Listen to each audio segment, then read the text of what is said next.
உங்களோட உடம்பு வந்து உங்களோட வெஹிக்கிள், உங்களோட சிஸ்டம். நீங்கள் அதை டீடாக்சிஃபிகேஷன் கரெக்டாக பண்ணணும்.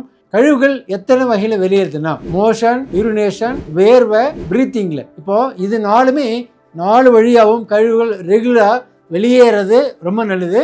அது நீங்கள் டீடாக்சிஃபிகேஷன் மெத்தடில் வெளியேற வைக்கவும் முடியும். நீங்கள் மோஷன் டெய்லி ஃப்ரீயாக போகலைன்னா மாதத்தில் ஒரு நாள் நீங்கள் சுகபேதி எடுத்து டீடாக்சிஃபிகேஷன் பண்ணலாம்.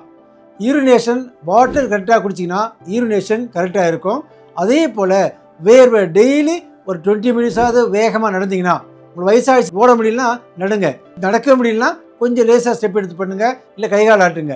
இப்படி பண்ணும்போது உங்களோட உடலில் வேர்வை மூலிமா கழிவுகள் வெளியேறணும். நிமிர்ந்து உட்காந்து சுவாசம், நீண்ட சுவாசம்லாம் இல்லை அடி வயிற்றிலிருந்து சுவாசம் விளையும் போது உங்களோட ப்ரீத்திங் இம்ப்ரூவ் ஆகும், கழிவுகள் சரியாக வெளியேறும்.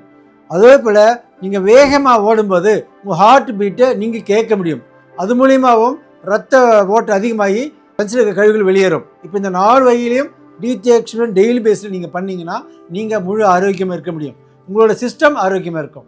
நீங்கள் அதுக்கு ரெடியா? நீங்கள் இதை பற்றி தெரியலனா எங்களுக்கு மெசேஜ் பண்ணுங்கள், நாங்கள் உங்களுக்கு மேலும் உங்களை விளக்கி தரோம்.